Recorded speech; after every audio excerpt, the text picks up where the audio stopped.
रविंद्र जडेजा एक योद्धा माना जा रहा है और है भी। बाकी भाई साहब बहुत बढ़िया बैटिंग की, लेकिन एक बंदे का मानना कुछ और है। मैं भी उसके बारे में बात करूंगा, आपको बताता हूं कि संजय मंजरेकर इन सब के विपरीत, इन सब के उल्टा बोल रहे हैं और बात कई मायने तक ठीक है। क्रिकेट के लिहाज से देखेंगे तो आप बिल्कुल ठीक है, लेकिन अब इमोशनली इस चीज को देख रहे हैं तो आपको बहुत बढ़िया लग रहा है कि रविंद्र जडेजा ने बहुत बढ़िया काम किया।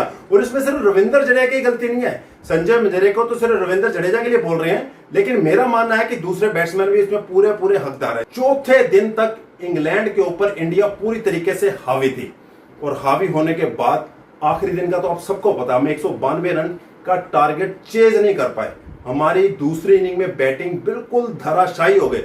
बड़े बड़े धुरंधर जो पहले और दूसरे टेस्ट में दोहरे शतक और शतक मार रहे थे, वो इस टेस्ट मैच में बिल्कुल जीरो हो गए। सिर्फ रविंद्र जडेजा लड़ता रहा। अब रविंद्र जडेजा के ऊपर बेन स्टोक ने भी भाई टिप्पणी की। उसने तो इसको बोल दिया कि ही इज ए फाइटर। उसने अपना मैन ऑफ द मैच का मेडल जो उसको मिला था वो रविंद्र जडेजा के गले में डाल दिया बेन स्टोक ने, कि भाई असली मायने में ये फाइटर है, ये मैन ऑफ द मैच का हकदार मैं नहीं, रविंद्र जडेजा। जिस तरीके से उसने खेल दिखाया, अब पूरी दुनिया तारीफ कर रही है, मैंने भी की, आपने भी की होगी। बेन स्टोक विरोधी टीम का कप्तान कर रहा है, लेकिन संजय मंजरेकर क्या कह रहा है? संजय मंजरेकर का मानना कुछ और, मैं उस राय से थोड़ा सा सहमत हूं। संजय मंजरेकर बोल रहे हैं कि भाई हमारे टेल एंडर ने 85 बॉल्स खेली, 85 बॉल्स खेली, कह रहे बावजूद इसके हम 20 रन से मैच हार गए। बिल्कुल ठीक बात है।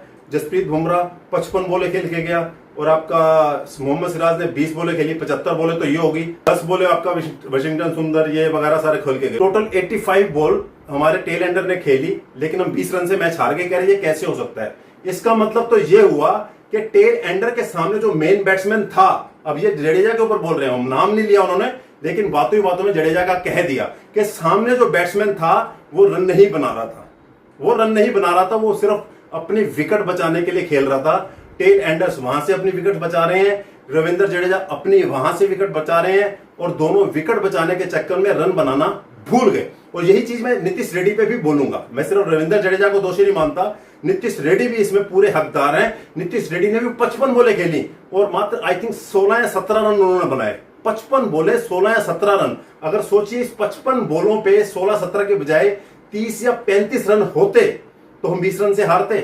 नहीं हारते, क्योंकि स्ट्राइक रोटेट ही नहीं हुई। संजय मंजरेकर का सीधा सीधा कहना यही है कि स्ट्राइक रोटेट करना बहुत जरूरी था।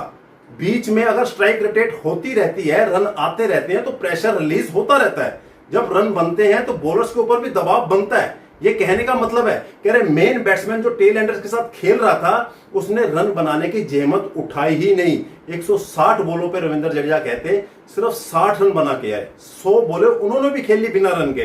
तो कह रहे कैसे 190 का टारगेट आप कैसे अचीव कर लोगे जब आपके ऊपर के बैट्समैन आउट हो गए? टेल एंडर के साथ यही होता है कि स्ट्राइक रोटेट करते रहना होता है, रन बनाते रहना होता है, ताकि दबाव ना बने। क्योंकि टेल एंडर तो बहुत जल्दी दबाव में आएगा ना, उसको तो किसी भी वक्त आउट कर सकता है बॉलर। लेकिन आप वहां खड़े हैं, आपको रन चलाने थे।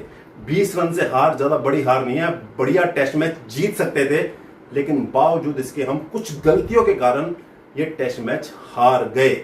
85 बॉलें टेल एंडर ने खेली और उसके बावजूद हम 20 रन से मैच हारे।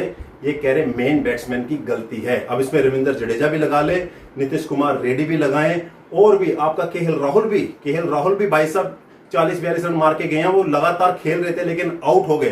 कह रहे ये सबसे बड़ी गलती है, स्ट्राइक रोटेट नहीं हुई और ये टेस्ट मैच हारने का हमारा कारण बनी।